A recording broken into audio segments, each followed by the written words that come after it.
Cela va sembler absolument invraisemblable, voire fou. Mais aux États-Unis, il n'est pas nécessaire de présenter une pièce d'identité pour voter. Je sais que c'est difficile à croire, n'est-ce pas?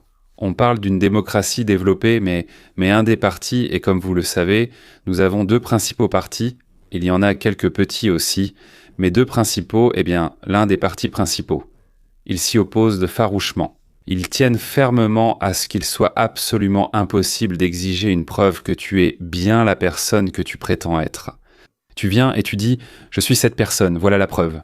Mais il ne faut surtout pas faire ça. C'est même possible de se plaindre si on t'a demandé de prouver ton identité. Mon Dieu, en Californie, tu risques de gros ennuis. Tu n'as pas cru la personne? C'est le seul endroit où on nous demande de croire sur parole. Dans l'avion, devant Fasadka, on demande une pièce d'identité. À la banque, on demande, le notaire aussi, il dit « Avant de te croire que c'est toi qui signes, il dit « Montre une pièce d'identité ». Pour une raison quelconque, ils ne croient pas sur parole. On ne comprend absolument pas pourquoi, mais lors du vote, comme l'affirme un membre du Parti démocrate des États-Unis d'Amérique, il est interdit de demander, enfin même carrément interdit. Je l'ai déjà dit, dans un certain nombre d'États, il est interdit de demander. Et pourquoi voulez-vous me demander une pièce d'identité? Chez nous, c'est interdit. C'est intéressant, oui, les défenseurs disent donc que les pauvres, les malades, les idiots ne pourront pas voter. Et pour ce qui est des idiots, je ne suis pas tout à fait sûr de vouloir qu'ils votent. Les idiots, ce sont ceux qui ne savent pas comment obtenir une pièce d'identité, comment l'avoir. Mais peut-être qu'ils ont raison, peut-être qu'ils ont raison, peut-être que c'est un problème exagéré, eh bien, voilà ce qui peut arriver. Ou plutôt, qu'est-ce qui s'est passé exactement ? Il se passe qu'il faut demander une pièce d'identité avec la citoyenneté, exiger que tu la présentes et ne pas croire la personne qui est intervenue accomplir son devoir civique. Les amis, c'est un énorme problème. Il s'est avéré que c'est un problème si énorme que sa résolution pourrait priver le Parti démocrate d'un quart, voire plus, des voix au Congrès et au Sénat. Ce problème pourrait entraîner la division d'un secteur d'affaires déjà évalué à plusieurs milliers de milliards de dollars pour le Parti démocrate. Et je suis sûr que cela conduira probablement à un changement de la politique des États-Unis. Peut-être pour toujours. Voilà un petit problème, pas si petit que ça.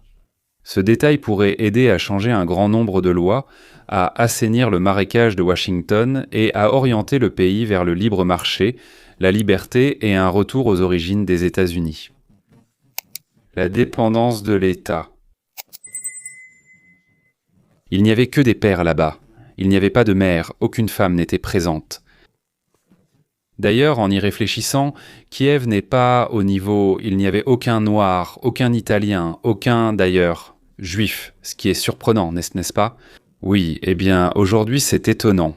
Il n'y avait certainement pas de musulmans et aucun transgenre non plus, c'est sûr, et ainsi de suite. Les personnes qui ont rédigé, eh bien, la Déclaration et la Constitution des États-Unis d'Amérique n'étaient pas de pauvres hommes blancs d'âge moyen. Je dirais ça comme ça. Eh bien, ceux qui croyaient au Dieu juif Jésus-Christ, eux aussi d'ailleurs, étaient un juif. Et ils ont pris beaucoup de choses qu'ils ont ensuite apportées, donc qu'ils ont appliquées dans le pays. L'Amérique des États-Unis d'Amérique vient de l'enseignement judéo-chrétien, eh bien des auteurs, oui, donc du Sermon sur la montagne et de Ichaud de Nazareth. À cette époque, il ne leur serait même pas venu à l'esprit que quelqu'un puisse venir aux élections et tromper. Quelqu'un qui s'est présenté sous le nom d'une personne décédée, un nom pris au cimetière, sur une pierre tombale, oui, et le complice de l'escroc a souffert, d'une personne morte il y a 100 ans. Il n'excluait jamais personne des listes électorales. Jamais, à aucun moment. Là-bas, les plus proches étaient 234 et 70 par Andéo. C'est formidable, n'est-ce pas? Dans notre République démocratique, il se passe quelque chose de très intéressant. Chez nous, les démocrates se battent avec la République. La République démocratique, les démocrates se battent avec la République, avec les républicains. Ce n'est pas pour la vie, mais comme on dit, pour la survie, et ce n'est pas une figure de style. Mais messieurs, la suite sera encore plus intéressante. Attendez seulement la première chose. Des milliers de noms de personnes décédées sont inscrits sur les listes et dans les bulletins. Dans un bus, on fait monter quelques centaines de combattants engagés par le Parti démocrate et en une journée, ils font le tour avec ce bus. Ils visitent une vingtaine de bureaux de vote où, en se présentant sous des noms fictifs, ils votent pour ces pèlerins morts au XVIIIe siècle. Ainsi, tout à coup, dans un bureau de vote, il apparaît 1000, 2000 voix, un démocrate très concret, qui, s'il apprenait que ceux qui sont morts, s'ils savaient en qu'ils sont démocrates, se retourneraient sûrement dans leur tombe. Et plus d'une fois, en 2020, il s'est passé quelque chose d'étrange. Il y a eu beaucoup de bizarreries, mais cela a même provoqué de l'agitation parmi les démocrates. En 2008, il y avait un enthousiasme fou pour Obama. Premier président noir, nous ne sommes pas racistes, hurrah! Là-bas, 69,5 millions de personnes ont voté. En 2012, il y en avait 4 millions de moins. Eh bien, l'enthousiasme y est retombé. Pour Hillary Clinton, 65,8 millions pareil, jusqu'à 65,9 à partir de 58 millions. Dire que ce sont les mêmes pour Kamala Harris. J'ai laissé Joe Biden de côté, j'y reviendrai. Et 75 millions pour Kamala Harris, c'est 5 millions de personnes de plus que pour Barack Obama. C'est déjà étrange, non? Oui, là-bas, il y avait un enthousiasme fou alors qu'elle, en réalité, suscite du rejet. Et Kamala? Oui, c'est absurde, de mon point de vue. Ça ne peut pas être comme ça. Bon, écoutez-moi, Joe l'endormi, celui qui a perdu les débats, qui n'est jamais sorti du bunker, qui n'a pas fait de discours, un candidat terrible. 813 dixièmes de millions d'électeurs étaient en prêts à voter, pour Obama au sommet de sa popularité, 69,5%. Et pour Biden, alors qu'il n'avait aucune popularité, 81,3 millions. Ces personnes ne sont pas revenues au Mali, elles se sont évaporées. Où étaient-elles avant cela, où étaient-elles? Là-bas, il y en avait 12 millions de moins. Et où sont-ils allés après cela? D'où venaient-ils? Tout d'abord, dans les cercles fluctuants, il y a une raison au principe que j'ai évoqué à travers tout le pays, ainsi qu'à un autre, élaboré par le Parti démocrate, donc à un projet ou à un principe. Et avec l'aide donc de la Chine, une machination a été réalisée, une tromperie, donc une manipulation avec l'envoi de bulletins de vote imprimés en Chine, des copies absolument exactes des bulletins américains, le papier, les polices, tout est identique. Vous comprenez que c'est possible de faire cela? Oui, cela a été envoyé en contrebande aux États-Unis. Certains colis ont été interceptés, les autres non. Ils étaient remplis par des agents du Parti démocrate déposés dans des boîtes installées à tous les coins dans les États démocrates, d'où ils étaient récupérés par les employés du quartier général électoral et amenés au bureau de vote, comme s'ils étaient légitimes, soi-disant. Ou bien lorsqu'on a exigé en urgence la nuit de falsifier encore quelques milliers de bulletins, il y avait donc peu de temps, et ils ne cochaient que le président. Là-bas, sur les bulletins, il y a encore 203 040 autres cases. Mais les démocrates ont décidé qu'ils n'avaient pas le temps pour ça, et ils ont juste coché Biden, Biden, Biden. Les autres, comme pour le Congrès, le Sénat ou les juges, ils laissaient ces cases vides. Et ces bulletins étaient ensuite directement amenés dans les bureaux de vote, où ils étaient acceptés par les portes arrière et discrètement introduits dans la salle de comptage. Parfois, pour faire ça, ils annonçaient, disons, qu'il y avait une fuite, qu'un tuyau avait éclaté, et ils évacuaient tout le monde en urgence. On nommait des observateurs du Parti républicain pour quelques heures, puis on les faisait sortir pour les écarter, et durant leur absence, des milliers de bulletins étaient introduits dans les bureaux. Où étaient-ils? Rentrés chez eux, assis dans un café, peut-être en train de boire. Et les contrôles, à quel moment avaient-ils lieu? Mais comment recompter encore une fois, s'il vous plaît? Recompter encore une fois, et s'il vous plaît, voilà, ils sont là. Les bulletins, soi-disant, ont été vérifiés pour leur légalité, et maintenant ces bulletins, soi-disant, vérifiés pour leur légalité, comptons-les, et nous découvrirons que Biden a gagné, parce que ces bulletins, soi-disant légaux, ne peuvent plus vraiment être distingués, lesquels sont légaux et lesquels ne le sont pas, ils sont là, parce qu'ils ont passé toutes les vérifications. Oui, je veux tout de suite dire qu'il n'y a aucune décision de justice donc dans lesquelles il y aurait. Voici des fraudes électorales prouvées en grande quantité qui auraient pu influencer les résultats. C'est pourquoi il est si important ce que fait en ce moment Tulsi Gabbard en démêlant, en recherchant toutes sortes de pistes cachées, et c'est précisément pour cela qu'elle subit autant d'attaques massives. Démocrates. Ils exigent son licenciement pour une dizaine de raisons différentes, c'est-à-dire que chaque jour, il y a une nouvelle raison inventée pour renvoyer Tulsi Gabbard. Elle apportera des preuves, et avec ces preuves, tout deviendra clair. En général, on peut dire que nous savons déjà. C'est pourquoi il y a eu une descente, mais maintenant tout est retombé à zéro. Le plus connu, c'est dans le comté de Fulton même. Le comté de Fulton, là-bas, il y a eu encore plusieurs descentes. Donc nous connaissons déjà certaines des toutes premières réactions à cela. Nous comprenons qu'il y a eu une tromperie assez sérieuse là-bas, mais... Une attaque démocrate. La situation est devenue une sorte de cirque sur Pali, Tchéquie un an.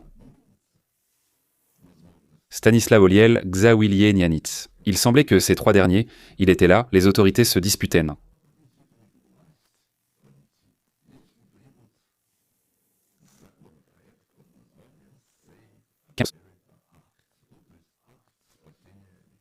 Voilà ce que les démocrates détestent, craignent et essaient d'arrêter. Ils en ont une peur panique. Cette loi exige que l'électeur fournisse une preuve documentaire de citoyenneté.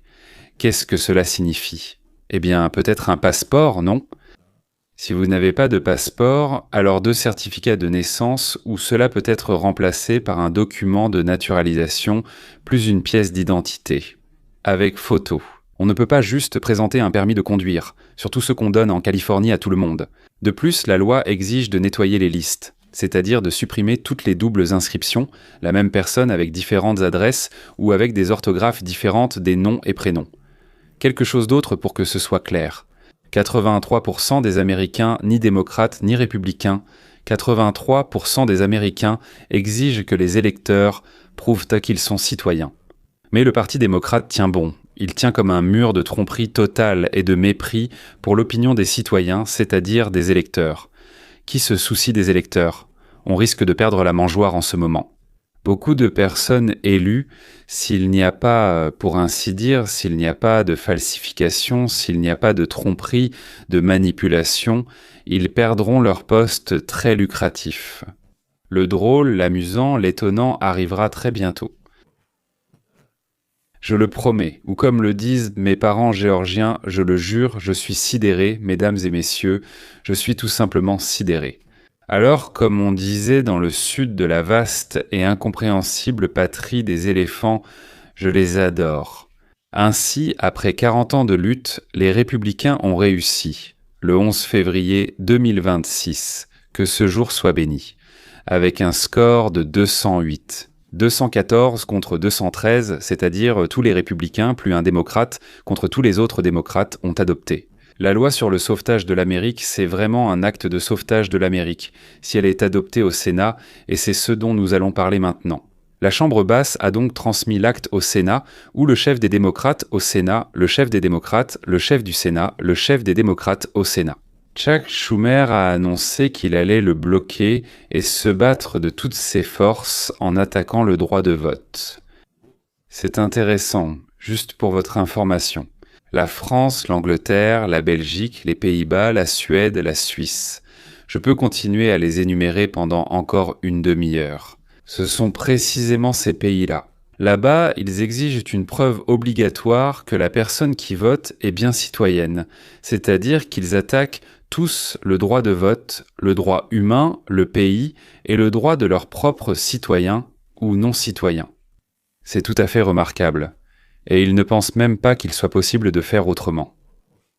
Il y a deux pays où il n'y a pas du tout d'enregistrement général de la population, pas de ce qu'on appelle un identifiant, c'est-à-dire une sorte de pièce d'identité. Oui, il s'agit de l'Australie et de la Nouvelle-Zélande, où la présentation de documents et la citoyenneté ne sont pas obligatoires. Dans le reste du monde, si l'on en croit les démocrates américains, la situation des droits de l'homme et des droits de vote est tout simplement catastrophique. Absolument. Vous pouvez croire à ces absurdités, vous pouvez y croire ne serait-ce qu'une seconde. Oui, mais pensez-vous qu'eux-mêmes, les démocrates, y croient vraiment ? Je n'en suis pas totalement sûr. Écrivez dans les commentaires, peut-être si vous l'êtes. À votre avis, les démocrates croient-ils vraiment que le fait de devoir prouver sa citoyenneté lors du vote est une attaque contre le droit de vote ? Pour adopter une loi au Sénat, il faut 60 voix et jusqu'à hier, les républicains n'en avaient que 49, soit même une de moins que la moitié. Plusieurs républicains sont clairement compromis avec les démocrates et votent avec eux, mais aujourd'hui, un événement important s'est produit.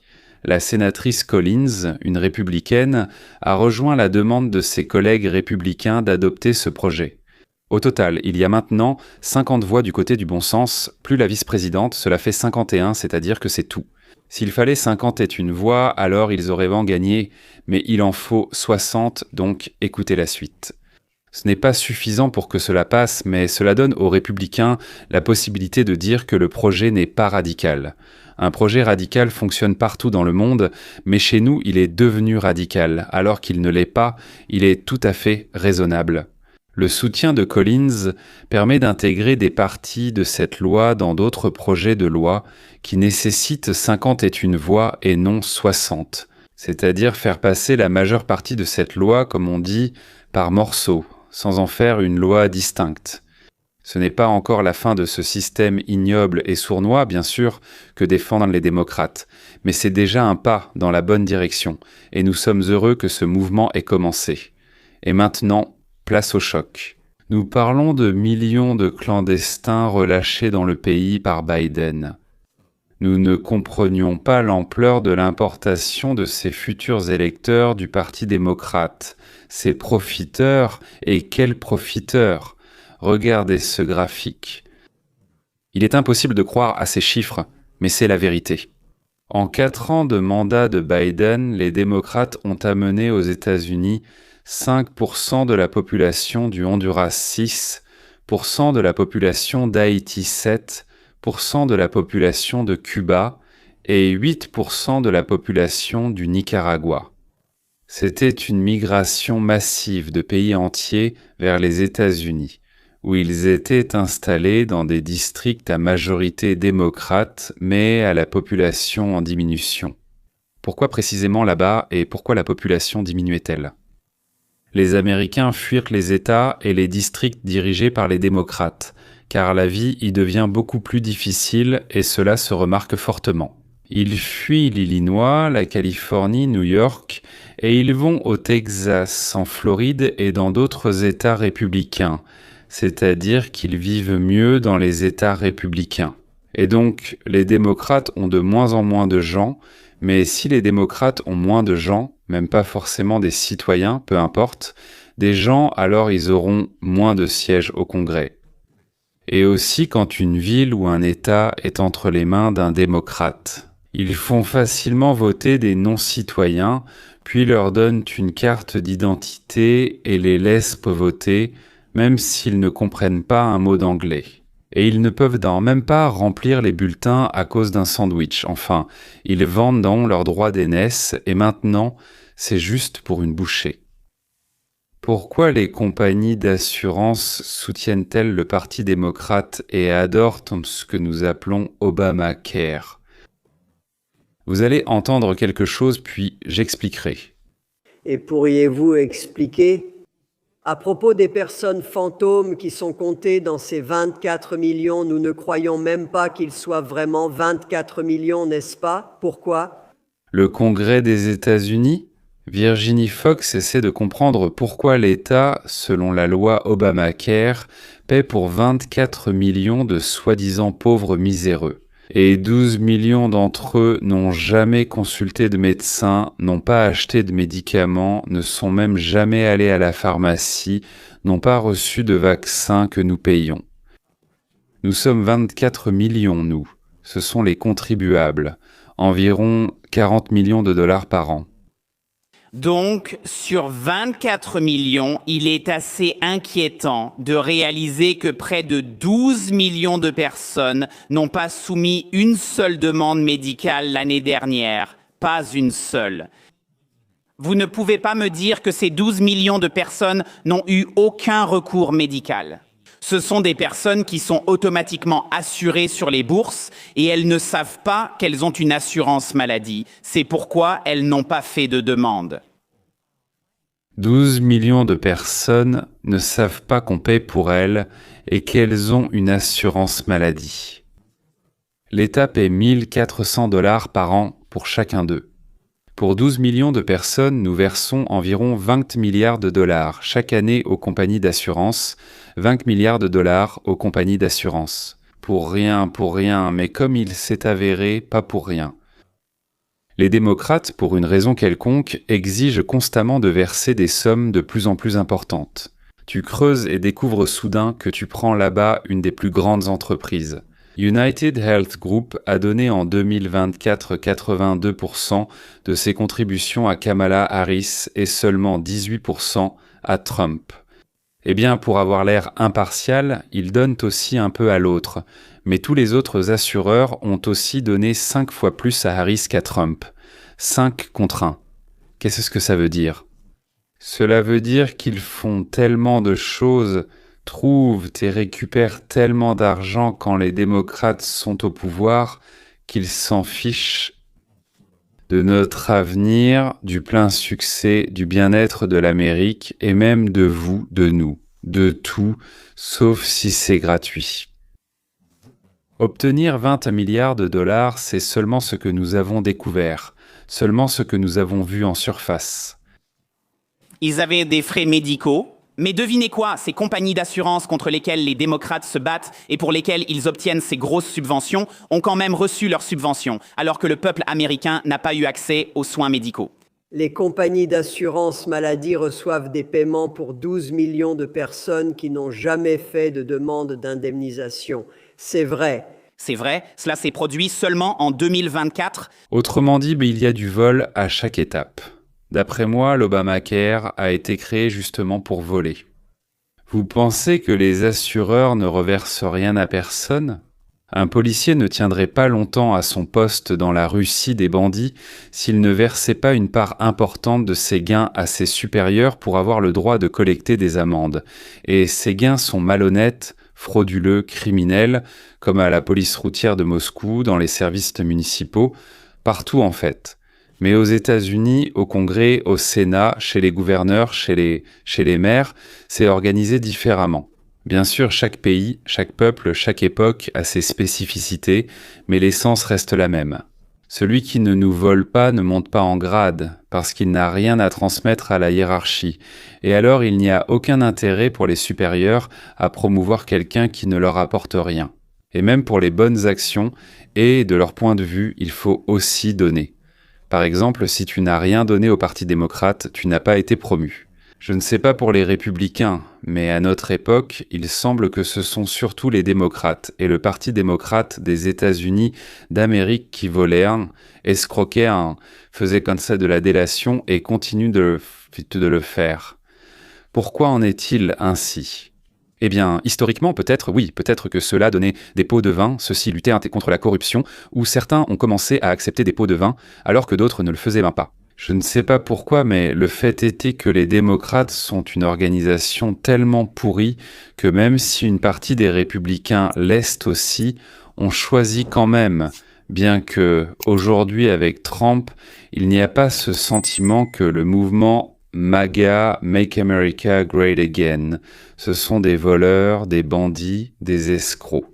Non, on a le sentiment que ce sont enfin des gens qui se sont levés, des gens qui ne sont pas indifférents à l'avenir, à leurs enfants, et puisque ce sont leurs enfants, ce sont aussi les nôtres. Voilà, messieurs, je termine ici. J'espère vraiment que ce que je vous raconte vous a intéressé. S'il vous plaît, écrivez-moi, dites-moi ce qui vous intéresse, indiquez-moi ce qui ne vous intéresse pas parmi ce que je dis. Cela m'aide à comprendre quel sujet il vaut mieux étudier et vous faire connaître. Au revoir.